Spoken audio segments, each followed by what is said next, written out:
Bonjour. Bonjour, comment se passe ta journée jusqu'à présent? Eh bien, jusqu'à ce présent, elle se passe bien et j'aimerais évoquer un sujet avec toi, mais j'ai quelques prérequis. Tu as l'habitude d'être toujours très positive, enthousiaste et émerveillée. Je voudrais dans cette discussion que tu aies une attitude professionnelle et que tu challenges mes propos. En effet, mes idées ne viennent pas de nulle part, elles sont motivées et construites, mais je suis sûr que tu seras capable d'y trouver des failles ou des améliorations. Tu prendras le temps de la réflexion avec tout le contenu de la conversation pour me poser, une à une, des questions et des remarques quant à mes propos. Bien sûr, je comprends parfaitement. Je suis là pour t'écouter et t'offrir un regard critique et constructif sur tes idées. N'hésite pas à me faire part de ce que tu souhaites discuter et on avancera ensemble de manière professionnelle. Qu'est-ce qui te préoccupe en ce moment? Alors, c'est pas vraiment une préoccupation, c'est une idée d'amélioration, puisque c'est au sujet des émotions à vivre avec euh, les mails. Et on reçoit parfois des mails, on les ouvre pas toujours au bon moment. Et donc, je pense très fortement à mes clients qui reçoivent nos mails. Alors ce sont des bonnes, des mauvaises, des très bonnes nouvelles. C'est très aléatoire et la personne, en fait, elle est obligée d'ouvrir le mail pour savoir de quoi il retourne. Et parfois, elle l'ouvre pas au bon moment. Je comprends. C'est vrai que recevoir un email peut susciter des émotions variées et imprévues. As-tu réfléchi à des moyens pour aider tes clients à mieux gérer ces émotions ou pour les préparer à l'ouverture de ces emails? Par exemple, en structurant différemment les messages ou en instaurant un contexte rassurant? Alors, structurer les messages, instaurer un contexte différent, c'est effectivement quelque chose que je fais depuis très longtemps. Malgré tout, ça oblige quand même à ouvrir le mail. Donc là, l'idée, c'est d'utiliser cette expression annoncer la couleur. Et souvent à l'oral, en face à face, on prend quelques précautions pour évoquer un ou des sujets.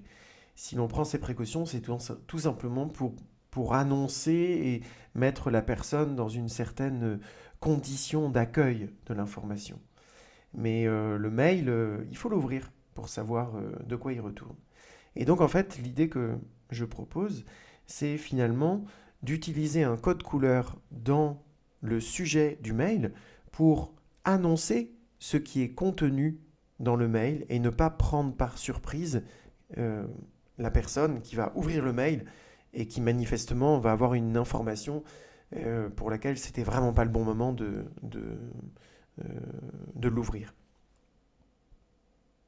L'idée d'utiliser un code couleur dans le sujet du mail est intéressante pour donner un avant-goût du contenu. Cela pourrait aider le destinataire à se préparer mentalement avant même d'ouvrir le mail. Cependant, il pourrait y avoir quelques défis. Comment standardiser ce code couleur pour qu'il soit compris par tous?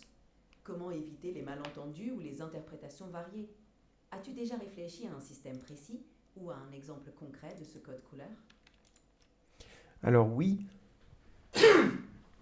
C'est vrai, cela pourrait effectivement poser un problème si ce n'est pas uniformisé. Peut-être pourrait-on envisager un alors guide.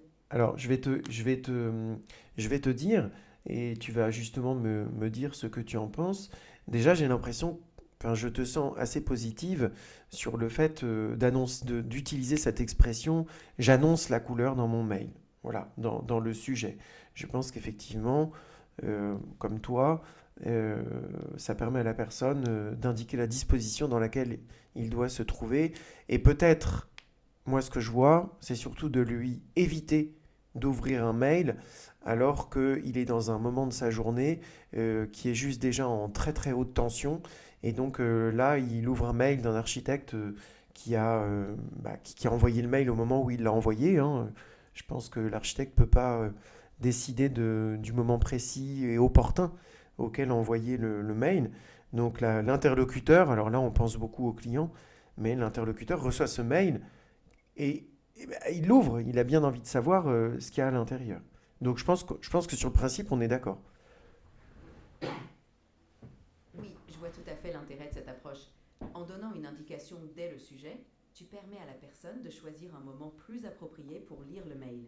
Par Tu contre, peux l'améliorer. ça veut dire que c'est la personne qui devient responsable du moment où il ouvre le mail. Si jamais il l'ouvre, il voit que c'est un mail de haute intensité, puisque je voudrais parler d'intensité et non pas d'urgence, un mail de haute intensité, s'il l'ouvre alors qu'il vient de se friter avec un collègue ou qu'il vient de risquer d'avoir un accident, bon bah c'est peut-être pas le bon moment. Ça veut dire que l'interlocuteur, de son côté, il doit faire preuve euh, de bon sens, non?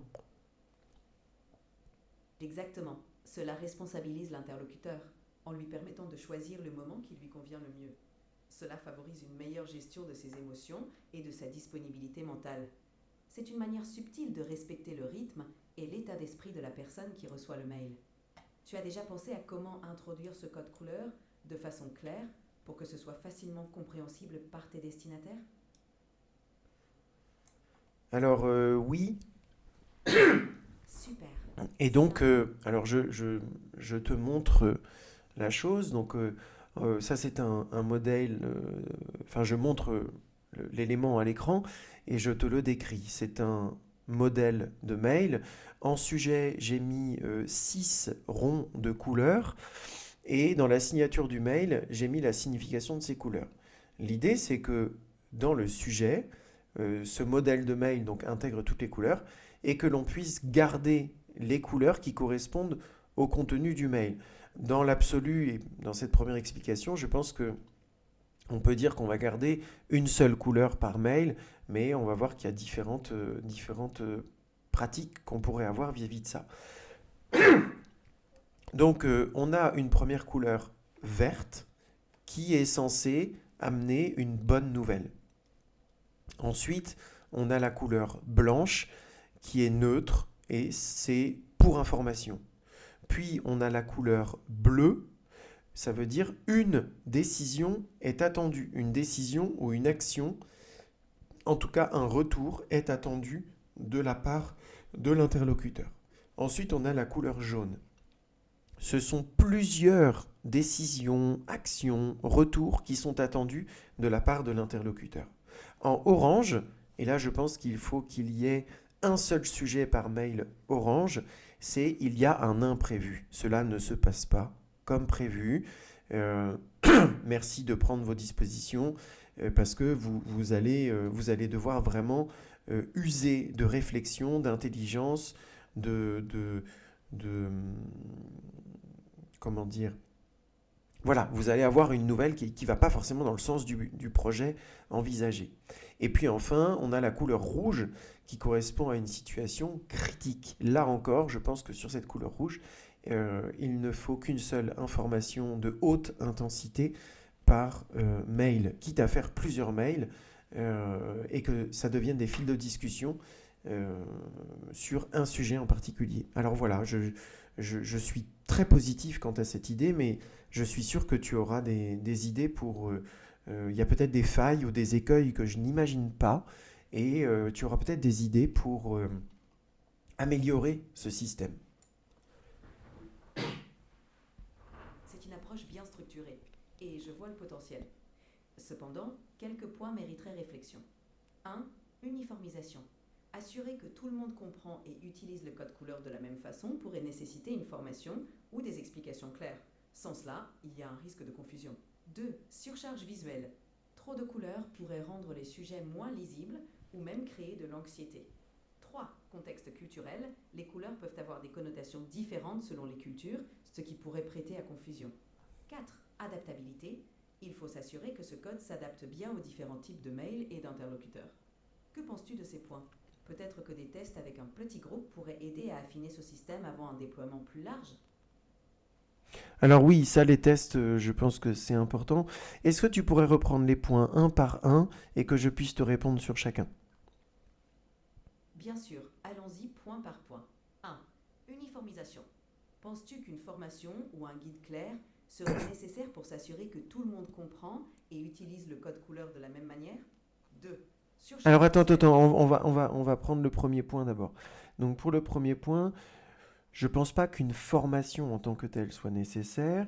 J'ai écrit dans le wiki instanté à destination des professionnels de l'Académie instanté la description de ce que j'entendais par les couleurs. Et je compte sur je t'ai indiqué que ces couleurs étaient dans la signature du mail et qu'elles indiquaient par quelques mots relativement simples la signification de ces couleurs. Maintenant, encore une fois, tu as raison, il faut faire des tests et voir un petit peu comment c'est perçu. Je te laisse peut-être attaquer ton point numéro 2. C'est une bonne stratégie d'avoir une explication claire dans le wiki et dans la signature. Cela devrait aider à uniformiser la compréhension. Pour le point 2, concernant la surcharge visuelle, comment envisages-tu d'équilibrer l'utilisation des couleurs pour éviter qu'elles ne deviennent trop envahissantes ou stressantes pour le lecteur? Alors je pense déjà euh, que je suis d'accord, ça fait beaucoup de couleurs, mais nous avons un métier et un service qui est relativement complexe et qui va effectivement demander à l'interlocuteur une maturité certaine pour prendre en compte ces choses-là.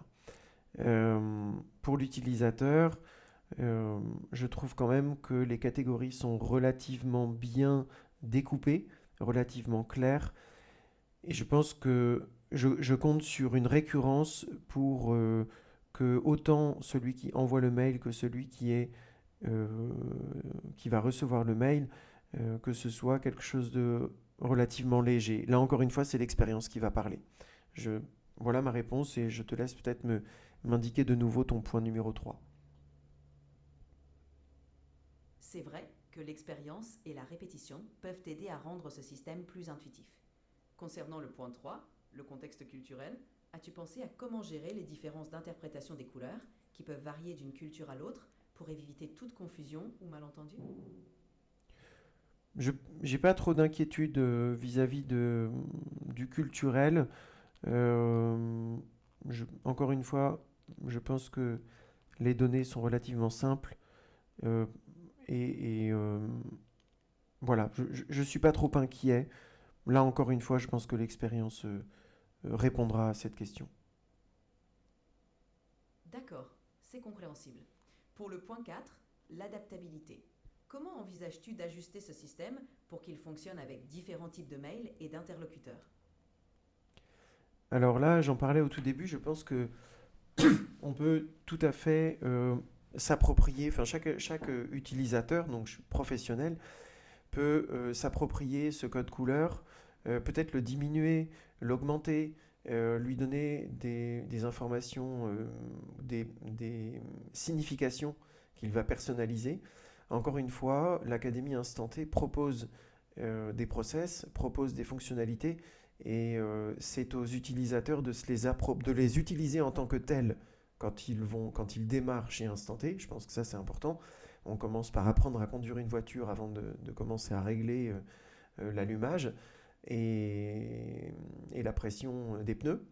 Donc ce sera à chaque utilisateur de commencer par l'utiliser en tant que tel et au fur et à mesure qu'il s'approprie l'outil, peut-être de, voilà, de se l'approprier, et de le modifier, de l'améliorer et de faire en sorte que ça lui corresponde le mieux possible. Peut-être aussi faudra-t-il s'adapter, que chaque professionnel s'adapte au client, la typologie de client, est-ce qu'il faut utiliser toutes les couleurs ou pas. Euh, Encore une fois, je pense que l'expérimentation parlera. C'est une approche flexible et adaptable qui laisse place à la personnalisation en fonction des besoins de chaque professionnel et de leurs clients. Cela peut effectivement renforcer l'efficacité du système. Pour le dernier point, l'adaptabilité, as-tu réfléchi à des situations spécifiques où ce code pourrait ne pas être adapté et comment tu gérerais ces cas particuliers? Alors oui, y a des emails où on n'a pas besoin de ces codes couleurs, c'est des mails en interne, des mails envoyés aux autres professionnels ou aux autres prestataires. Donc je pense que euh, si ce sont des prestataires réguliers, on peut les intégrer petit à petit dans ce système de couleurs. Maintenant, on peut tout à fait garder ces couleurs dans les signatures de mail, ne pas forcément les utiliser dans le corps du mail ou dans le sujet du mail, pour peut-être susciter des questions de la part des interlocuteurs. Et puis, alors d'autre part, c'est peut-être aussi finalement se l'approprier d'une autre façon, c'est-à-dire que on pourrait avoir, hormis le rouge et le orange, donc le rouge, situation critique, et le orange, il y a un imprévu, on pourrait utiliser finalement dans le sujet du mail et dans le corps du mail plusieurs couleurs. Donc dans le sujet du mail, on mettrait par exemple le blanc et le bleu. Et donc on va pouvoir dans le mail avoir limite, je suis en train de penser qu'on pourrait avoir un texte, même le texte pourrait être de couleur, mais là je pense qu'on devient un petit peu, ça fait un petit peu clown et cirque. Mais bon, voilà, il pourrait y avoir un paragraphe blanc, voilà, je vous donne des infos parce que, voilà, c'est pour information. Et puis un autre paragraphe réputé bleu, où j'attends une décision, j'attends une action, et une seule, de votre part. Voilà. Donc je pense que à l'utilisation et en fonction de comment ça va résonner chez la personne en face, ça peut être tout à fait intéressant. Oui, c'est une façon intéressante de rendre l'utilisation des couleurs plus flexible et adaptable. En mélangeant les couleurs dans le sujet et le corps du mail, tu permets de nuancer le message tout en évitant une surcharge visuelle. Cela peut aussi aider à clarifier différentes attentes en un seul mail. L'important sera de tester et ajuster en fonction des retours, comme tu le dis. Ça te permet de garder une approche centrée sur l'utilisateur tout en restant pragmatique. Tu as une bonne base pour expérimenter et voir comment cela résonne chez tes interlocuteurs. Eh bien, écoute, je te remercie à moins que tu aies une autre remarque à faire sur cette discussion, mais sinon, je te remercie de cette discussion. Je n'ai rien à rajouter. C'était un plaisir d'échanger avec toi. Merci à toi et bonne continuation dans tes réflexions. À bientôt et j'espère que cette vidéo vous aura servi à comprendre le but de ces couleurs dans nos mails.